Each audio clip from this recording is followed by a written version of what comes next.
جناب ایک گل تے دسو، کراچی اسی اجاڑیا،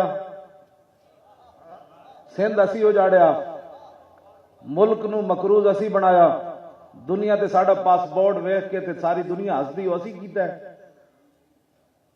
کوئی ایک گل تے دسو نا جی وجہ تو تسی سان جا القاعدہ نہ ملایا، کوئی ایک گل تے بادشاہ دسو۔ 12 لاکھ تنخواہ اسی لیندے ہاں، 20 لاکھ تنخواہ اسی لیندے ہاں، پروٹوکول اسی گھروں ٹردے ہاں، اسی پروٹوکول لیندے ہاں۔ ساڈے نال تے ایک دن بھی یہ بچے پولیس والے میرے نال نہیں چل سکے۔ ارے میں تمہیں دستا پاکستان کدی مقروض نہیں ہوئے گا۔ سارے دیاں تنخواہ آدیاں تو تھوڑی کر دیو، گزارے اوقات دیو انہوں بینک پیسے مکنے ہی کوئی نہیں۔ 12 لاکھ کے اسی 12,000 نال حضور اسی پڑھا دیندے ہاں، 5 لاکھ ساڈے علماء 20,000 نال پورا مدرسہ پڑھا دیندے ہیں۔ وہ کہڑے پروفیسر ہیں جڑے 5 لاکھ روپے تنخواہ لیندے؟ اے سارے دیاں تنخواہ گھٹ کرو، ججاں دیاں بھی گھٹ کرو، سیکٹریاں دی بھی گھٹ کرو، اتوں لے کے تھلے تک سادگی اختیار کرو۔ دنیا میں پاکستان تو بڑا امیر ملک ہی کوئی ایسے بند کرو اخراجات۔ اسی تو دستے ہیں 20 ملازم تسا رکھے ہوئے جناب، ایک بندے دا کیڑے کمائیاں کر دیں، کیڑا انہاں جناب کیسر و کسرا نہ جنگ چھڑی ہوئی۔ چلو وزیر اعظم واسطے ایک گڈی اگے پیچھے لا دیو، ایک چیف آف آرمی سٹاف واسطے اگے پیچھے گڈی لا دیو، ایک صدر واسطے لا دیو، بس ختم۔ ایک گھروں انہاں کیڑے ججو پاؤندے جناب؟ تسی تو سمجھ گئے انہیں ججو دا ہاں جناب کہڑے ججو پاؤنے جناب سارے جناب۔ میں ایک دن سہری تو اسلام آباد تقریر کی تھی، حضرت امام بری واپس آیا تے پمپ تے میں تیل پوان لگا تے پولیس دے ڈالے آئی جان۔ میں کوئی انہوں کی ہویا؟ انہوں نے کہا جی نا سارے سویرے پروٹوکول واسطے جانا ہے۔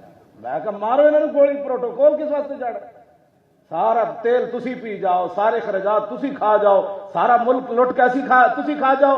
مڑ کے کہنے جی اس جماعت پر اگر القاعدہ درخواست دے دے سانو اسی حق رکھتے ہیں تواڈے ہتھوں پکڑن دا۔ یاد رکھو تساں سانو جڑی یہ گل کیتی نا، اے اسی دنیا تے بھی حق رکھتے ہیں تے قیامت والے دن بھی اسی تانوں نپڑا ہے۔ کیڑی گل تسی سانو القاعدہ نہ ملایا؟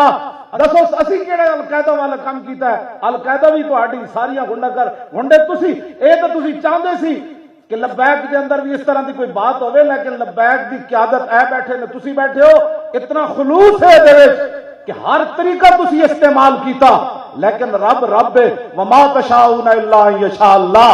تمہارے چاہنے سے کچھ نہیں ہوگا، وہی ہوگا جو میرا رب چاہے گا۔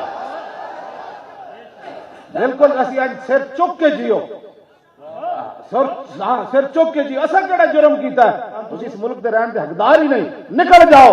یہ بانیان تے علم الدین نہ موڈا لایا۔ تسی کی سمجھتے ہو کہ اسی انہاں گلاں نال دب جاواں گے؟ نہ صبر بھی کرنا ہے، حالات جو جا بن جان، نسنا نہیں جویں تسی فیض آباد میں کھڑے رہو۔ یہ فیض آباد دا درد قیامت تک نہیں جانا۔ ہاں جی میں تو سچی یہ گل کر رہا۔ مڑ کے سال گزریا پھر جی فیض آباد دا دھرنا، اسی تو 21 دن بیٹھے، جہے 100 دن تو زیادہ بیٹھا رہے عمران سب تو پہلے انہوں نپو۔ اسی تو 21 دن بیٹھے، ساڑا بھی جمع تفریق کر لو۔ او کڑیاں اتنے نچاندے رہا، اسی تو لبیک یا رسول اللہ دے نعرے لاندے رہے، اسی تو تاجدار ختم نبوت دے نعرے لاندے رہے۔ ساڑا کیڑا جرم ہے فیض آباد بہنا؟ جے ساڑا جرم ہے تو پھر کائنات بچتا ہی کوئی نہیں۔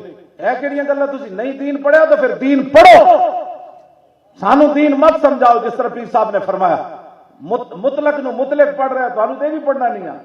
اس تو بڑا کائنات جاہل ہی کوئی نہیں جنہوں کل واللہ بھی پڑھنی نہ آوے اور تسی انہوں صدارتی امیدوار کھڑا کر دو۔ ہم ان کو کہہ رہے ہیں جو بیٹھ کر نا، جن کو ابھی اس کرسی کا بڑا نشہ آیا ہوا ہے، اگر تمہیں کرسی کا نشہ ہے نا تو من عاشق کے سر مستم۔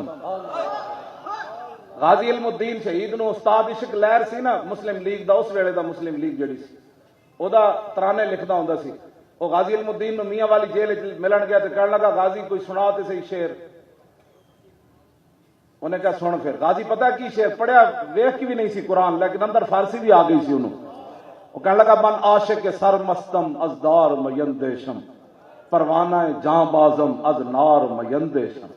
انہیں کہا جب میں سر دینے والا عاشق ہوں تو مجھے تختہ دار سے کیا ڈر؟ آدھا ہے نا طوفان تے سیلاب اور ٹبے ٹوئے جھاڑیاں کنڈے ہر جائے جو گر جاؤ۔ ہاں جی اسی انشاءاللہ دسنا ہے بھئی اس کو کہتے ہیں، یہ کہتی ہے بلبل باغ جنا۔ اعلیٰ حضرت کا نام لینا ہو رہے، اتنی غیرت ہونا ہو رہے۔ تاجدار ختم نبوت